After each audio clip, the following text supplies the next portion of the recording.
Como fazer para chegar aos grandes objetivos da vida? O que torna uma pessoa excelente em sua caminhada na direção dos seus sonhos? Quais as estruturas subjetivas de pensamento, emoção, comunicação e ação que as pessoas de sucesso possuem? Será que essas estratégias podem ser aprendidas por outras pessoas? A PNL, Programação Neurolinguística, surgiu para responder a essas e outras perguntas importantíssimas na busca da felicidade humana. Trata-se de uma disciplina que reúne conceitos e técnicas eficazes para a obtenção de resultados em diversas áreas. A partir da comparação do cérebro humano com um computador, uma eficiente máquina de aprender, a PNL apresenta estratégias mentais, pressupostos, exercícios e padrões de comunicação que auxiliam qualquer pessoa a encontrar caminhos para alcançar o que busca. Começou nos Estados Unidos nos anos de 1970 por meio das pesquisas de Richard Bandler e John Grinder. Os dois se juntaram com o objetivo de criar um conjunto de ferramentas que pudesse ajudar pessoas a compreender como podem chegar mais facilmente aos seus objetivos. Concentraram-se em pesquisar o trabalho de pessoas de sucesso e percebeu que elas usavam padrões de comunicação e atitudes que às vezes desconheciam. Só alguém de fora e com bastante acuidade podia perceber as suas estratégias e assim reuni-las didaticamente para serem usadas por diversas pessoas para fins diferentes. Enfim, a PNL mostra que podemos ter mais poder sobre aquilo que nos acontece no mundo interno. E sob o ponto de vista do sucesso exterior, os bons resultados não são propriamente fruto do acaso. Ela estuda os padrões criados pela interação entre o cérebro, a linguagem e o corpo. Assim, analisa como o cérebro e a mente funcionam, como criamos nossos pensamentos, sentimentos, estados emocionais e comportamentos, e como podemos direcionar e otimizar esse processo. Em outras palavras, é o estudo de como o ser humano funciona e como ele pode escolher a maneira que quer funcionar. Médicos, advogados, educadores, profissionais de vendas, líderes, estudantes, enfim, qualquer pessoa pode aprender PNL e utilizar seus conceitos e técnicas para atingir excelência. Especialmente aqui, nesse material, você encontrará princípios e técnicas da PNL, bem como estratégias valiosas e exercícios mentais que visam ajudá-lo a aprender melhor, sentir-se motivado e chegar ao seu sonhado resultado, passar no concurso ou no vestibular. Será muito útil que continue pesquisando esse tema e ofereça à sua mente maiores possibilidades de acesso aos recursos interiores. A PNL acredita que você já possui todos os recursos dentro de si. Cabe agora fazer com que comecem a emergir. Lembre-se de que a chave para seu crescimento está em suas mãos.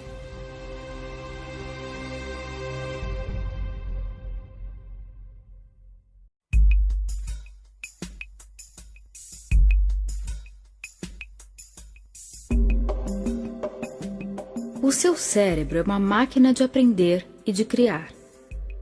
A cada instante, ele absorve sensações e informações diversas que ficarão arquivadas de forma permanente. Nem sempre acessíveis, mas permanentes. Além de ter a capacidade de reter, ele cria realidades e as toma como verdades. Isso faz da sua mente uma poderosa máquina de profetizar.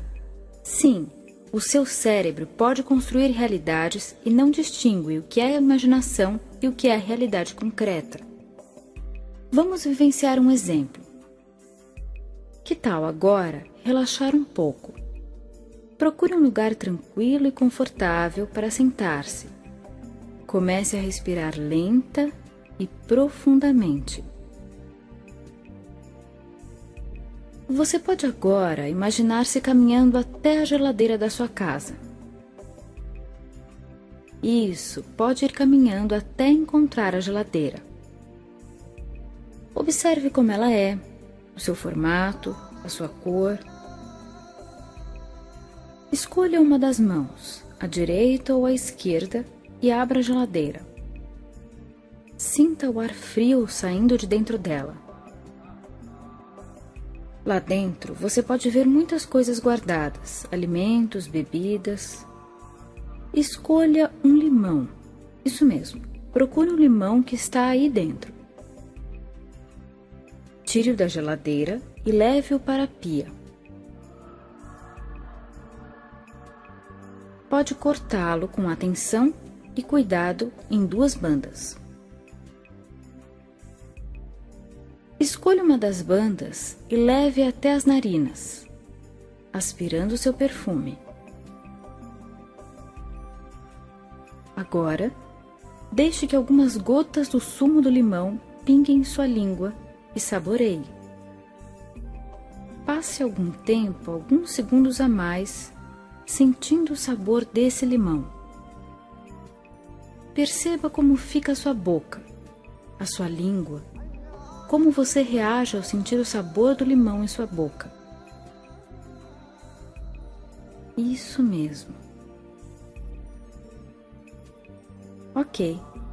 Calmamente, pode despedir-se dessa experiência mental, voltando a sentir o seu corpo aí, sentado. Quem sabe também já possa mover os dedos das mãos ou dos pés. Espreguiçar-se um pouco. Perfeito. Uma pergunta importante agora. Você começou a salivar enquanto estava saboreando o limão? É uma reação bastante natural. O mais curioso é que o limão não estava fisicamente aqui nesta experiência. Era um limão mental, provocando uma salivação física. O seu cérebro confundiu a vivência mental em algo concreto e promoveu reações concretas. Isso acontece o tempo todo. É um poder que nós temos. Se você imagina que é capaz, todo o seu ser promoverá reações de ser capaz, e seu corpo acessará os recursos de quem é capaz. Se você se imagina vencedor, todo o seu ser construirá uma realidade física de poder, de conquista, de vitória, que motivará você a chegar mais perto dos seus objetivos. Se você abrir na tela da mente as imagens de si mesmo estudando, pesquisando e alcançando os resultados, viverá intimamente os resultados favoráveis que o levarão a esse caminho de sucesso. Lembre-se que vale sonhar acordado. Utilize mais o seu cérebro. Ele é poderoso e é seu amigo.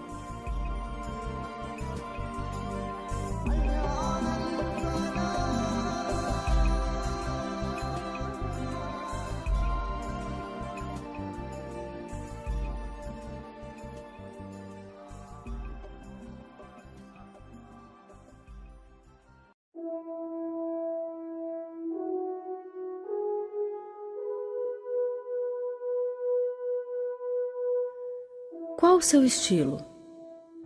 Qual o seu canal? Como você funciona e como funciona melhor seu processo de aprendizado?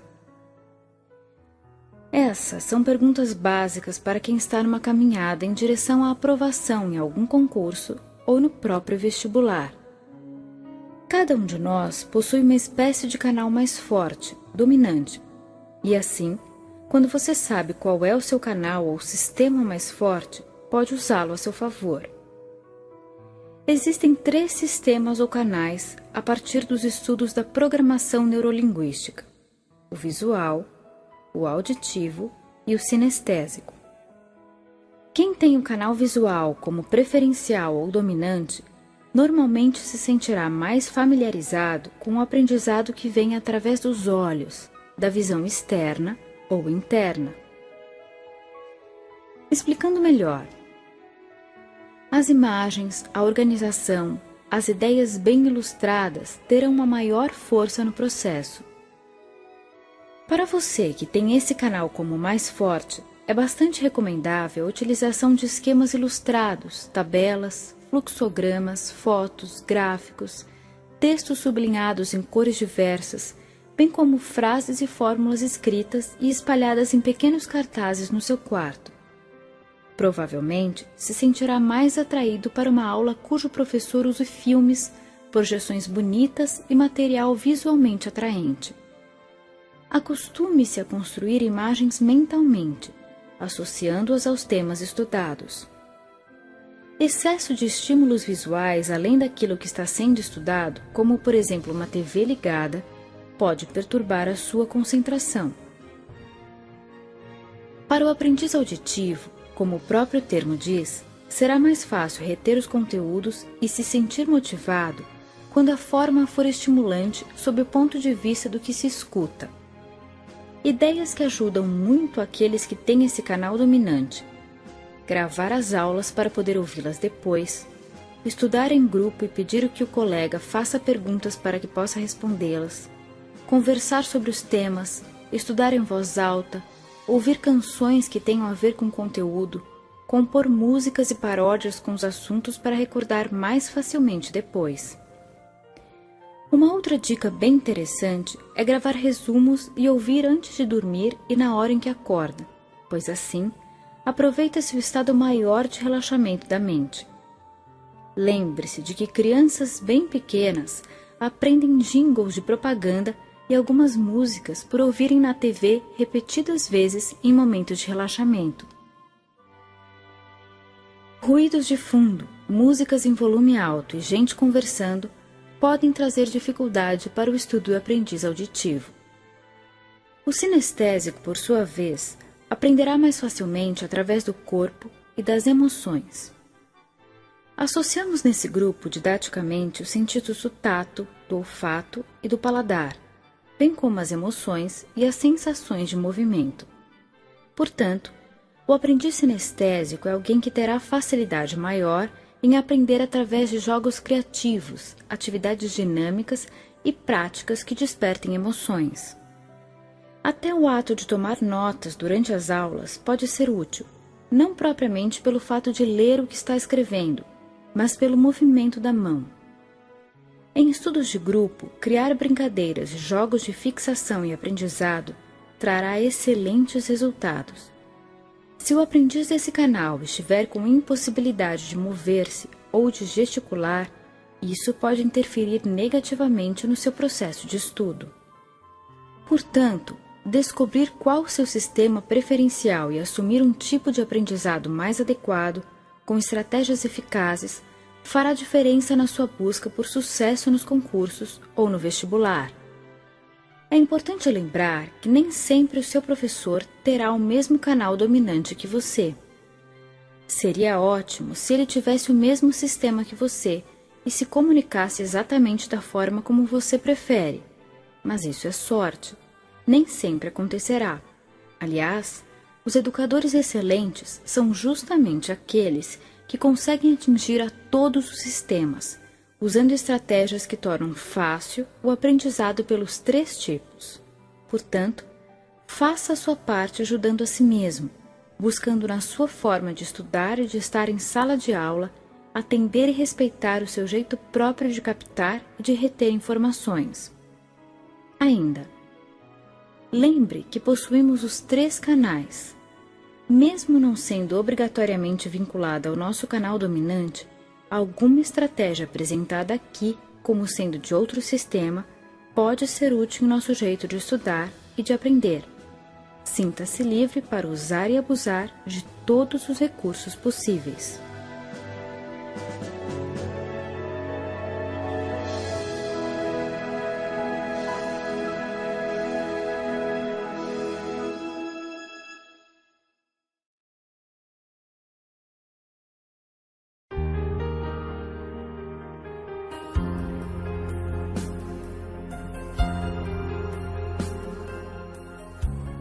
Desarrumada e mal vestida, a menina negra e muito magra desceu o morro para tentar a sorte no programa de calouros de Ari Barroso. Era o momento áureo do rádio, que dos anos de 1930 a 1950 revelou grandes nomes da MPB. Na fila de inscrições estavam lindas jovens bem vestidas e a menina favelada olhava para ela sem qualquer medo. Tinha apenas 13 anos e já era mãe. Seu bebê estava doente e ela precisava fazer algo para conseguir algum dinheiro. No corredor, os calouros aguardavam o chamado e, em seguida, entravam trêmulos. Elza Gomes da Conceição, sua vez. Após ouvir seu nome, a menina cruzou a porta do estúdio. Cerca de 1000 pessoas a aguardavam. O programa era o maior sucesso na época, e no palco estava o grande Ari Barroso, autor de Aquarela do Brasil, pois ele próprio acompanhava os calouros ao piano. Ao ver a menina com no máximo 35 quilos subindo ao palco completamente desengonçada, usando uma roupa emprestada e ajustada com alfinetes para conter as sobras de pano, 2 Maria Chiquinhas, a plateia, explodiu na risada. O apresentador do programa arrumou os óculos e disse friamente: "Aproxime-se." Ela ignorou as gargalhadas e foi até ele. "O que você veio fazer aqui?" perguntou intrigado. "Ué, eu vim cantar", disse ela com o ar mais inocente desse mundo. "Mas quem disse a você que você canta?" "Eu", falou com voz firme. "Diga-me uma coisa, de que planeta você veio?" questionou de forma ácida. Ela respirou fundo e lhe respondeu: "Eu vim do planeta Fome, seu Ari, do mesmo planeta de onde o senhor veio." Nesse momento, o auditório se calou. Ali estava uma adolescente cheia de bravura, desafiando o grande ícone da música brasileira, lembrando que ele próprio também tivera um berço pobre e que havia passado por dificuldades como as que ela passava no momento. Silencioso, Ari apontou para ela o microfone e deslizou seus dedos no teclado em seguida. A menina, então, começou a cantar com a voz afinada e ao mesmo tempo arranhada, rouca, única, apresentando efeitos que ninguém jamais tinha ouvido. No final, o mesmo público que riu tanto dela em sua chegada vibrou de emoção e encheu o estúdio de palmas. Ela as recebeu chorando, abraçada com Ari, que igualmente muito emocionado disse: "Senhoras e senhores, nesse exato momento, acaba de nascer uma estrela." Elza Soares, em seu livro Cantando para Não Enlouquecer, narra sua história repleta de momentos de superação como esse.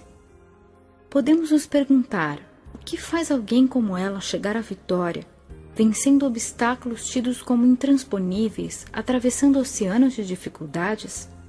O que move uma alma na direção da excelência em qualquer área, fazendo com que até mesmo os maiores problemas se transformem numa espécie de combustível para voos mais altos? O que produz essa certeza de que não há por que recuar e que vale seguir adiante? Resposta: autoconfiança. Ter convicção do nosso próprio potencial e sentir que é possível fazer algo valioso com aquilo que já guardamos em nosso interior é uma espécie de elemento mágico que promove a química do sucesso. Pessoas que não acreditam em si mesmas acabam não deixando aflorar o imenso poder que já possuem. Mas aqueles que têm convicção das suas habilidades e talentos e que, por outro lado, também são capazes de reconhecer seus pontos fracos, se colocam no caminho do crescimento. Ter autoconhecimento para perceber aquilo que podemos melhorar não significa sentir-se pequeno, fraco, mas representa poder de percepção para melhorar continuamente. Portanto, se confiamos em nós mesmos, podemos ver com tranquilidade aquilo que nos falta, ao mesmo tempo em que notamos aquilo que já possuímos de bom. Esse duplo foco nos desperta uma grande energia na busca dos nossos propósitos. Como dizia Henry Ford, se você acredita que pode ou se você acredita que não pode, de qualquer jeito estará certo. Estamos convictos de que a história de Elza Soares, essa fantástica cantora de nossa terra, pode ser inspiradora para você. Ela nos lembra o quanto podemos fazer diferença no mundo quando, diante das dificuldades, respiramos fundo e seguimos firmemente na direção dos nossos sonhos. Vou dizer algo para você e espero que se lembre sempre disso. 2 palavras bem simples, mas que resumem a minha convicção e meu desejo de que seja muito feliz. Você pode.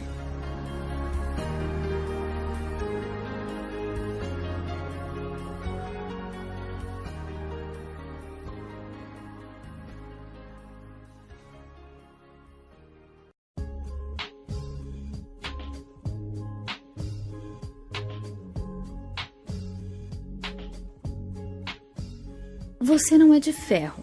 Ninguém é de ferro, na verdade. É muito natural que às vezes surja algum desânimo. Até os maiores heróis passaram por isso. Portanto, o mais importante não é o número de vezes em que sua animação para estudar cai, e sim o quanto você tem de coragem aí dentro do coração, de determinação para erguer a cabeça e seguir adiante, recuperando o fôlego e dando a volta por cima. A PNL nos lembra que não existem fracassos, e sim resultados, ou seja, nunca somos derrotados. As únicas coisas que podemos ter como consequência dos nossos atos são sucesso ou aprendizado. Se por acaso as coisas não funcionaram do jeito que queríamos, podemos observar o fato com bastante atenção e nos perguntar o que se aprende com isso para que na próxima investida seja possível agir de forma diferente. O desânimo surge normalmente quando nos vemos como derrotados ou quando criamos projeções negativas de futuro. É bom lembrar que a mente não consegue distinguir muito bem medo e desejo. Se você alimenta sua mente com pensamentos de fracasso, perspectivas sombrias, o seu sistema acaba pensando que se trata de um desejo e acaba considerando essa realidade como uma verdade. Às vezes, nossos pensamentos sombrios se tornam profecias, porque construímos com a mente as coisas que não queremos. Se ficarmos pensando demais no que não é bom, aí é que isso acaba se concretizando. Melhor focalizar no positivo, naquilo que buscamos. Lembro de um caso que ilustra muito bem esses conceitos. Davi, um camarada bastante sonhador, teve a intuição de que suas terras poderiam servir para a mineração de ouro. Ele fez algumas prospecções e tudo indicava que teria sucesso. Portanto, investiu na construção de uma grande mina e passou 2 anos inteiros, juntamente com alguns operários, fuçando a terra, cavando e cavando e cavando. O seu sonho começou a ser ameaçado pelos resultados. Não conseguiu encontrar um único grama de ouro. Começou a se abater e a desanimar. Surgiu então um comprador para sua mina e para suas terras, e ele acabou vendendo por um preço bem abaixo daquele que elas valiam na realidade. Mudou de área, desistiu de uma vez por todas da mineração. Depois de alguns meses, caminhando por uma rua em direção ao seu novo trabalho, viu numa banca de revistas o jornal que estampava a grande foto de um homem sorridente. Ele estava com uma grande pedra nas mãos. Acima da foto, a manchete dizia: "Encontrada a maior pepita de ouro do Colorado." Davi comprou o jornal e, olhando com bastante atenção, se deu conta de que o felizardo que exibia a enorme pedra era o sujeito que havia comprado suas terras.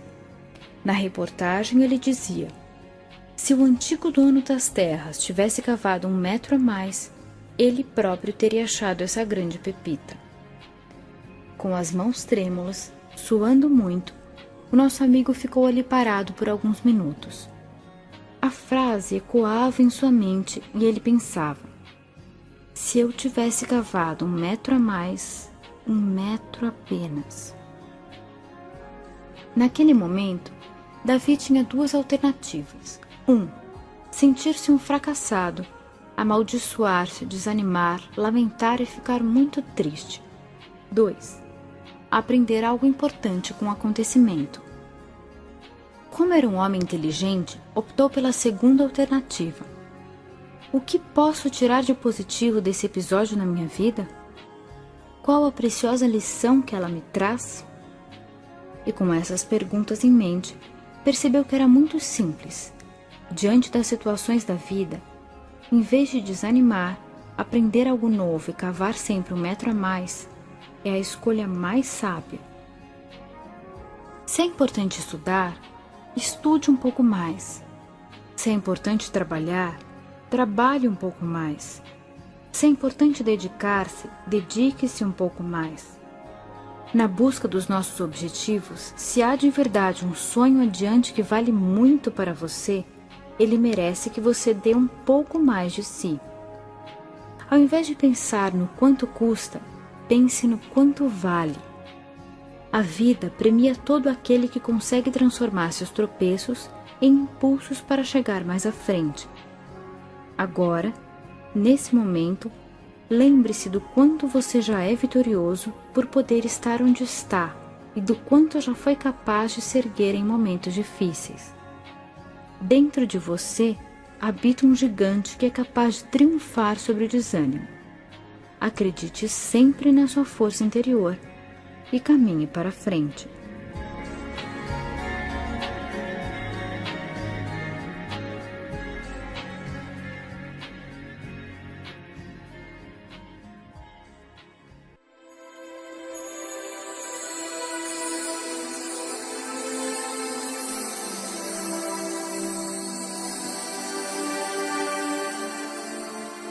Um dos grandes temores de quem estuda é o fantasma do branco. Eu estudei tanto, me empenhei de verdade, mas na hora da prova deu um branco, sumiu tudo.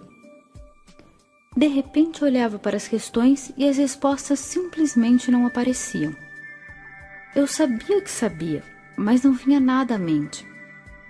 Depoimentos como esses são muito frequentes, e até os estudantes mais aplicados podem viver uma experiência dessa natureza.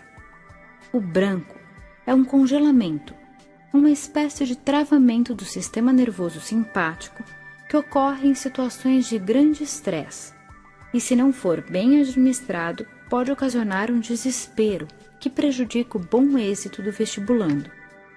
Algumas dicas úteis à programação neurolinguística nos ajudam em situações como essa.